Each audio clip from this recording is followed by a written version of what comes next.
Politics वाला आओ राजनीति करें।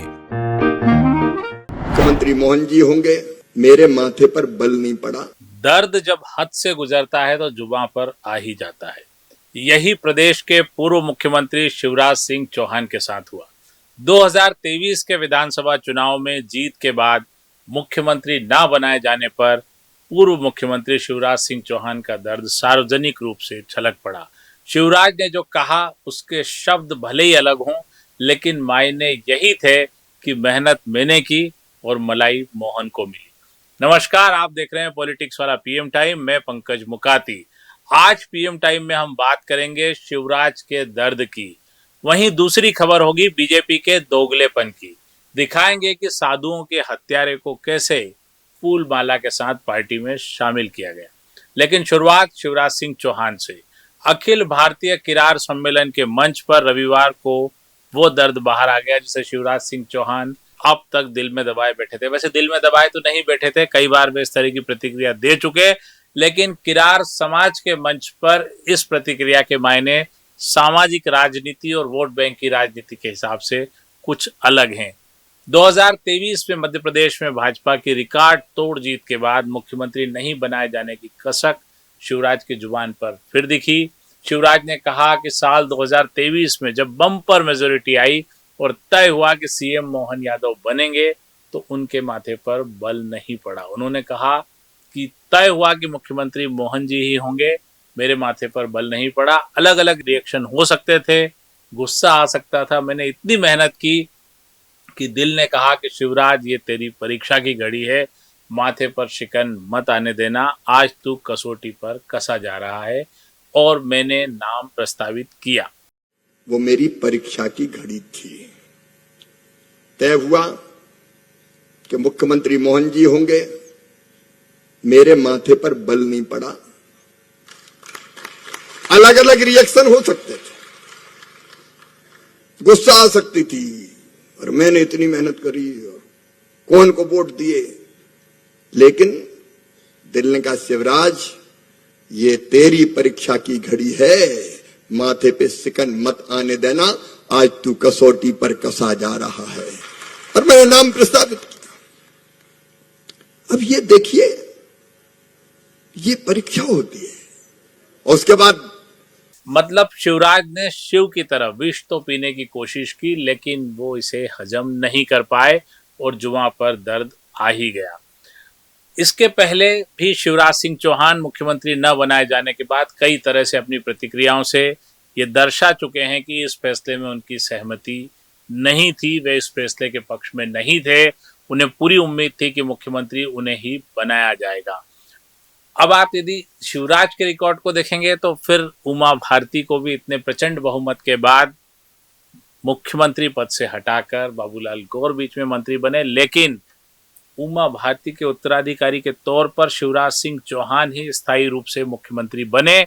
यानी एक मेजोरिटी उमा भारती के साथ भी थी, पर मुख्यमंत्री वे लगातार नहीं रह पाई। वही लगभग शिवराज के साथ हुआ कि मेजोरिटी के बाद भी वे मुख्यमंत्री नहीं बन पाए और मोहन यादव के हाथ में मध्य प्रदेश की कमान आई। आपको बता दें कि मध्य प्रदेश में साल 2023 की चुनावी जीत में शिवराज सिंह चौहान की लाडली बहना योजना ने निर्णायक भूमिका निभाई थी। भाजपा को चुनाव में 230 में से 163 सीटें मिली और राजनीतिक हलकों में लगभग यह तय माना जा रहा था कि चौहान लगातार 5वीं बार मुख्यमंत्री बनेंगे। मगर इतनी बड़ी जीत के बाद भी केंद्रीय नेतृत्व ने सीएम के तौर पर डॉक्टर मोहन यादव के नाम पर मोहर लगा दी। इसके बाद शिवराज सिंह चौहान केंद्र में कृषि मंत्री बने, लेकिन उनका मध्य प्रदेश के प्रति मोह अभी भी बना हुआ है। वे लगातार कुछ आक्रामक बातें और भी दिखाते हैं। किरार समाज के मंच पर भले ही मखमली ढंग से अपने बात रख रहे हों, लेकिन उसके अंदर उनकी एक चोट ही थी कि मुझे चोट चिल किया गया। लेकिन वे लगातार मध्य प्रदेश में ये सवाल उठाते रहे हैं कि मैं आदिवासियों के लिए किसी भी स्तर पर उतर जाऊंगा। वे कई बार आंदोलनों में भी भाग लेते हैं और मुख्यमंत्री निवास तक भी लोगों को लेकर चले जाते हैं। इससे साफ है कि शिवराज सिंह चौहान अभी भी मध्य प्रदेश के मुख्यमंत्री के तौर पर खुद को बने देखना चाहते हैं और वे मुख्यमंत्री के तौर के अपने कार्यकाल पे वापस रिपीट होना चाहते थे और इसीलिए वे आज भी मध्य प्रदेश के अलग अलग इलाकों में घूमकर ऐसी बातें करते हैं कि जिससे लगता है कि मोहन यादव ठीक से काम नहीं कर रहे हैं। अब बात करते हैं महाराष्ट्र की। 2020 में पालघर में हुए साधुओं की हत्या हुई थी और इस हत्या के बाद पूरे देश में एक बड़ा बवाल मचा था कि साधुओं की हत्या हो गई महाराष्ट्र में। उस दौरान महाराष्ट्र में सीएम उद्धव ठाकरे थे, उनके साथ एनसीपी और कांग्रेस थी, इसलिए ये मुद्दा जरूर उठा था कि उद्धव ठाकरे, एनसीपी और कांग्रेस के राज में साधुओं की हत्या हो रही है, हिंदुओं से जुड़े धर्म को दबाया जा रहा है और साधुओं की हत्या कर दी गई। इस मुद्दे ने बड़ा तूल पकड़ा था। बीजेपी ने भी खूब इस मुद्दे को जोर शोर से उठाया था और इस मुद्दे पर राजनीति भी हुई थी, हिंदुत्व की राजनीति, कांग्रेस और एनसीपी की तुष्टीकरण की राजनीति और साधुओं की हत्या पर इनकी चुप्पी को राजनीतिक रूप दिया गया था। उस वक्त बीजेपी ने काशीनाथ चौधरी को इस साधुओं की हत्या के लिए मुख्य आरोपी बताया था, लेकिन अब बीजेपी ने उसी काशीनाथ चौधरी को पार्टी का सम्मानित सदस्य बना लिया क्योंकि उनसे निकाय चुनाव में फायदे की उम्मीद है। देखिए किस तरह फूल माला के साथ बीजेपी में स्वागत किया गया उस आरोपी का जिसे पालघर में साधुओं की हत्याओं के लिए बीजेपी कटघरे में खड़े की हुई थी। अब आप सोच रहे होंगे कहां से लाते हैं इतना दोगलापन। बहरहाल हंगामा मचने पर, किरकिरी होने पर, सनातनी छवि पर चोट लगने पर 24 घंटे के भीतर ही बीजेपी ने काशीराम चौधरी को पार्टी से बाहर कर दिया।